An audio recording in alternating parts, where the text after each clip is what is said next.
പത്തരമാറ്റ സീരിയലിൻ്റെ latest episode review ആണ് പറയുന്നത്. അങ്ങനെ മാളവികയെ ഒരു ഡിസൈനറായിട്ട് ജ്വല്ലറിയിലേക്ക് കയറ്റിവിടാണ് ആദർശും കിരണും കൂടിയിട്ട്.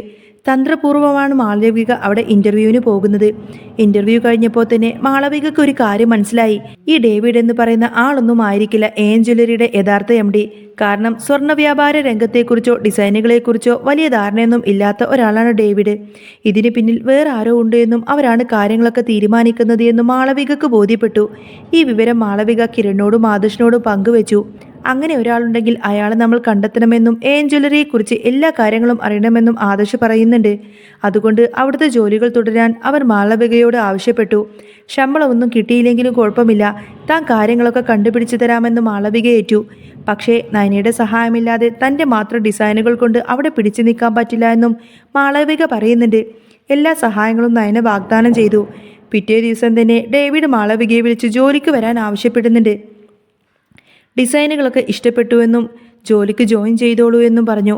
ആദ്യം കണ്ടപ്പോൾ ഡിസൈനുകളൊന്നും അത്ര പോരാ എന്ന് പറഞ്ഞിട്ട് ഇപ്പോൾ ഇഷ്ടപ്പെട്ടു എന്ന് പറയുന്നത് എന്താണെന്ന് മാളവിക ചോദിച്ചപ്പോൾ ഡേവിഡ് പറയുന്നുണ്ട്, തീരുമാനമെടുക്കുന്നത് തൻ്റെ പിന്നിലുള്ള മറ്റു ചിലരാണ് എന്ന്.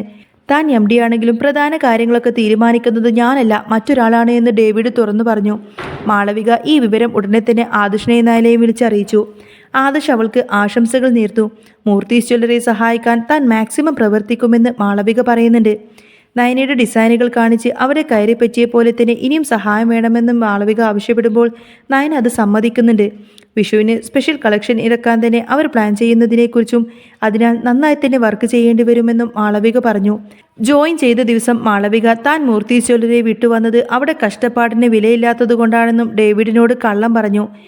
ജ്വല്ലറി ഇപ്പോൾ 1ാം സ്ഥാനത്താണല്ലോ എന്നും അവരുമായി മത്സരിക്കുന്ന മൂർത്തീസ് ജ്വല്ലറി തോൽപ്പിക്കാൻ താൻ കട്ട സപ്പോർട്ടായിരിക്കുമെന്നും മാളവിക പറഞ്ഞു. വിഷുവിന് മാളവികാസ് കളക്ഷൻ എന്ന പേരിൽ പുതിയൊരു ശേഖരം കൂടി ഇറക്കി മൂർത്തീസ് ജ്വല്ലറിയെ പൊട്ടിക്കാനാണ് തങ്ങളുടെ ലക്ഷ്യമെന്ന് ഡേവിഡ് വെളിപ്പെടുത്തി. നയന ഇപ്പോൾ പ്രഗ്നൻ്റ് ആയതുകൊണ്ട് തന്നെ അവൾക്ക് ഡിസൈനുകൾ ചെയ്യാൻ ബുദ്ധിമുട്ടായിരിക്കുമെന്നും ആ അവസരം മുതലാക്കണമെന്നും ഡേവിഡ് പറഞ്ഞു. ഇതിനിടയിൽ അനി വലിയ മാനസിക വിഷമത്തിലായിരിക്കും. നന്ദുവിൻ്റെ ബർത്ത്ഡേ കേക്ക് കട്ട് ചെയ്യാൻ കാത്തിരുന്നിട്ട് അവൾ വന്നില്ല. പക്ഷേ നവീനോടൊപ്പം അവൾ കേക്ക് കട്ട് ചെയ്യുന്ന ആ ഒരു വീഡിയോ കണ്ട് അനി ആകെ സങ്കടപ്പെട്ട് നിൽക്കുകയാണ്. നവീന് നന്ദുവിനെ ഇഷ്ടമാണെന്ന് എനിക്കറിയാം. ഇനി അവർ തമ്മിൽ ഇഷ്ടമാണെങ്കിൽ അവർ തമ്മിലെങ്ങാനും കല്യാണം കഴിക്കുമോ എന്ന് പോലും അനി ഭയക്കുന്നുണ്ട്. സ്വപ്നത്തിൽ പോലും അവരുടെ വിവാഹം കണ്ടുകൊടുത്തിന് അനി ഞെട്ടി ഉണർന്നു. പിറ്റേന്ന് രാവിലെ നവ്യയും അഭയും വന്ന് അനിയെ ചോദ്യം ചെയ്തു. നന്ദുവിൻ്റെ കൂടെയായിരുന്നു ഇന്നലെ രാത്രിയെന്ന് അവർ കരുതി. എന്നാൽ താൻ പോയില്ല എന്നും അവളെ കാണാൻ പോയിട്ടില്ലെന്നും അനി ദേഷ്യപ്പെട്ട് പറയുന്നുണ്ട്. നന്ദുമായിട്ടുള്ള വിവാഹത്തിന് താൻ സമ്മതിക്കില്ല എന്ന് നവ്യ തറപ്പിച്ചു പറഞ്ഞു. ജയിലിൽ പോയ അബിയെ അവൾ അടിച്ചൊടിച്ചതാണ് എന്നും തൻ്റെ കാല് പിടിച്ചിട്ടും അവൾ വെറുതെ വിട്ടില്ല എന്നും നവ്യ പറഞ്ഞു. ഓഫീസിൽ പോകാൻ മടിച്ചിരിക്കുന്ന അനിയുടെ അടുത്തേക്ക് ജാനകി വരുന്നുണ്ട്. ആദർശിരിക്കുന്ന കസേരയാണ് നീ ഇപ്പോൾ ഇരിക്കുന്നത്, ഉത്തരവാദിത്തം കാണിക്കണമെന്നും പറഞ്ഞ് അവനോട് വഴക്ക് പറയും. അബിയും ജലജയും ഒരുപാട് കൊതിക്കുന്ന കസേരയാണത് എന്നും മടി കാണിച്ചാൽ മുത്തശ്ശൻ തന്നെ നിന്നെ അവിടെ നിന്ന് പുറത്താക്കുമെന്നും അവരെ ഓർമ്മിപ്പിച്ചു. അങ്ങനെ അമ്മയുടെ നിർബന്ധം കാരണമായിരിക്കും അനി അന്ന് ഓഫീസിലേക്ക് പോയത്.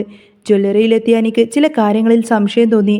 മൂർത്തീസ് ജ്വല്ലറിക്ക് കിട്ടേണ്ട പല ഡീലുകളും ജ്വല്ലറിയിലേക്ക് പോകുന്നുണ്ട് എന്നും വിവരങ്ങളെല്ലാം തന്നെ ചോരുന്നുണ്ട് എന്നും അനി മനസ്സിലാക്കി. ഇതിലാരോ ഒറ്റുകാരനുണ്ടെന്ന് അനി ഉറപ്പിച്ചു. വിവരങ്ങളെല്ലാം തന്നെ ആദർശിനോട് പറയാൻ അനി അദ്ദേഹത്തിൻ്റെ വീട്ടിലേക്കെത്തി. നയന അനിയെ സ്നേഹത്തോടെ സ്വീകരിച്ചു. കമ്പനി കാര്യങ്ങളെല്ലാം തന്നെ ലാഭത്തിലേക്ക് കൊണ്ടുവരാൻ നീ ശ്രമിക്കുമെന്ന് നയന പറയും.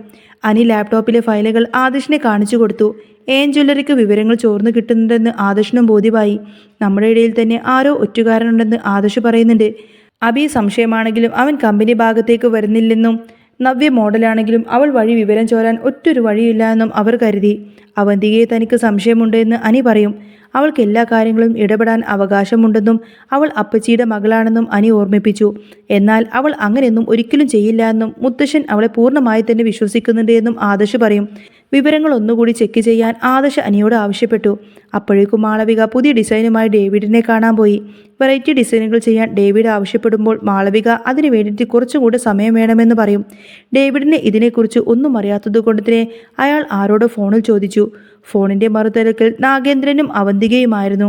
അവർ മാളവികയ്ക്ക് സമയം നൽകാൻ വേണ്ടിയിട്ട് അനുമതി നൽകി. നയനയും മാളവികയും ചേർന്ന് പുതിയ ഡിസൈനുകളൊക്കെ തയ്യാറാക്കി. 2 ആഴ്ച കഴിഞ്ഞ് മാളവിക ഈ ഒരു ഡിസൈനുകളുമായി നേരെ ഡേവിഡിൻ്റെ അടുത്തേക്ക് എത്തി. ഡിസൈനുകൾ കണ്ടപ്പോൾ ഡേവിഡിന് വലിയ കാര്യമായി ഒന്നും തന്നെ മനസ്സിലായിരുന്നില്ല എങ്കിലും ഇത് കാണേണ്ടവർ വേറെയാണെന്നും അവർ പറയും. അങ്ങനെ മാളവികയും കൂട്ടിയിട്ട് ഡേവിഡ് ഒരു ഹോട്ടൽ മുറിയിലേക്ക് പോവാണ്. അവിടെ വെച്ച് മാളവിക നാഗേന്ദ്രനെയും അവന്തികയും കണ്ടു. അവർക്ക് മാളവികയൊന്നും അറിയില്ലായിരുന്നു. തന്ത്രപൂർവ്വം മാളവിക അവരുടെ വീഡിയോസും ഫോട്ടോസൊക്കെ എടുത്തു. അവർക്ക് ഡിസൈനുകൾ ഭയങ്കരമായിട്ട് അങ്ങ് ഇഷ്ടപ്പെടും. മാളവിക ഉടനെ തന്നെ ഈ ഒരു ദൃശ്യങ്ങളെല്ലാം ആദർശിൻ്റെയും നയനയുടെയും അടുത്തേക്ക് എത്തിച്ചു. ഫോട്ടോ കണ്ട ആദർശും കിരണും അങ്ങ് ഞെട്ടിപ്പോയി. അതെ, നാഗേന്ദ്രൻ, അപ്പച്ചിയുടെ ഭർത്താവായ അതേ നാഗേന്ദ്രൻ. നാഗേന്ദ്രനും മകൾ അവന്തികയുമായ AM ജ്വല്ലറിക്ക് വേണ്ടി പിന്നിൽ കളിച്ചത് എന്ന് ആദർശ് അതോടുകൂടെ തന്നെ തിരിച്ചറിഞ്ഞു. അവന്തിക ഇത്രയും കാലം തൻ്റെ കൂടെ ചേർന്നുകൊണ്ട് തന്നെ മൂർത്തി ജ്വല്ലറിയെയും മുത്തശ്ശനെയും തന്നെയൊക്കെ ചതിക്കുമായിരുന്നു എന്ന സത്യം ആദർശ് അതോടുകൂടെ അങ്ങ് തിരിച്ചറിഞ്ഞു. ആദർശിൻ്റെ ഉള്ളിൽ ആകെ ഒരു തീ പടരുന്നത് പോലെയായിരുന്നു. തൻ്റെ അനിയത്തിയായി കണ്ട അവന്തിക ഇത്രയും വലിയൊരു ചതി ചെയ്യുമെന്ന് അവൻ സ്വപ്നത്തിൽ പോലും വിചാരിച്ചിരുന്നതല്ല. ആദർശ് ആ ലാപ്ടോപ്പിൽ ശക്തിയായി തന്നെ അടിച്ചു. അപ്പോൾ അവന്തികയായിരുന്നു നമ്മൾ ഇത്ര കാലം തിരിഞ്ഞ ആ ഒരു കറുത്ത ആട്. അബിയും അപ്പച്ചിയും പുറത്തു നിന്നാണ് ഉപദ്രവിച്ചതെങ്കിൽ അവൾ നമ്മുടെ കൂടെ നിന്ന് നമ്മളുടെ ചോറുണ്ടുകൊണ്ട് തന്നെ നമ്മൾ വേരിറക്കുകയായിരുന്നു. ആദർശിൻ്റെ ശബ്ദം ദേഷ്യം കൊണ്ട് വിറച്ചു. അപ്പോഴാണ് മാളവിക മറ്റൊരു കാര്യം കൂടി വെളിപ്പെടുത്തുന്നത്. ആദർശ് സാറേ, നാഗേന്ദ്രൻ അവിടെ വെച്ച് ഒരു ഫോൺ കോൾ ചെയ്യുന്നത് ഞാൻ കേട്ടു. വിഷു കളക്ഷൻസ് ലോഞ്ച് ചെയ്യുന്ന ദിവസം തന്നെ മൂർത്തി ജ്വല്ലറി ഒരു സാമ്പത്തിക തട്ടിപ്പ് കേസിൽ കൊടുക്കാൻ അവർ പ്ലാൻ ചെയ്യുന്നുണ്ട്. അതിനുള്ള രേഖകൾ ജ്വല്ലറിയിലെ ഏതോ രഹസ്യ അറയിൽ അവന്തിക തന്നെ ഒളിപ്പിച്ചു വെച്ചിട്ടുണ്ടെന്നാണ് എനിക്ക് തോന്നുന്നത്. ഇത് കേട്ടപ്പോൾ ആദർശും നയനയും കിരണും ഒന്ന് ഞെട്ടി. നമ്മുടെ മൂർത്തി ജ്വല്ലറിയുടെ പാരമ്പര്യം തകർക്കാൻ അവർ ഇത്രത്തോളം താഴുമോ? നയന ചോദിക്കുന്നുണ്ട്. കിരൺ ഉടനെ തന്നെ അനിയെ വിളിച്ചിട്ട് ഈ വിവരം പറഞ്ഞു. അനി ആദ്യം വിശ്വസിക്കാൻ മടിച്ചുവെങ്കിലും ആദർശ് കാണിച്ച ഫോട്ടോസൊക്കെ കണ്ടപ്പോൾ അവൻ ആകെ തകർന്നു പോയി. എനിക്ക് ആ കസേരയിൽ ഇനിക്കാൻ പോലും പേടിയാവുന്നു ഏട്ടാ. സ്വന്തം ചോര തന്നെ ഇങ്ങനെ ചതിക്കുമ്പോൾ പിന്നെ നമ്മൾ ആരെയാണ് വിശ്വസിക്കുക? പിറ്റേ ദിവസം അങ്ങനെ രാവിലെ മൂർത്തി ജ്വല്ലറിയിൽ ഒരു റെയ്ഡ് നടക്കുമെന്ന് അവന്തിക വഴി നാഗേന്ദ്രൻ ഉറപ്പിച്ചു. പോലീസ് വരുമ്പോൾ ജ്വല്ലറിയിൽ നിന്നും കള്ളപ്പണവും അനധികൃത സ്വർണ്ണങ്ങളും കണ്ടെടുത്തുകയായിരുന്നു അവരുടെ പദ്ധതി. പക്ഷേ ആദർശുമാനിയും മാളവികയും ചേർന്നുകൊണ്ട് തന്നെ തലേ ദിവസം രാത്രി ജ്വല്ലറിയിൽ രഹസ്യമായി തന്നെ കയറി. അവന്തിക ഒളിപ്പിച്ചു വെച്ചിരിക്കുന്ന ആ ഒരു ബാഗ് അവർ കണ്ടെടുത്തു. അതിൽ നിറയെ വ്യാജരേഖകളായിരുന്നു.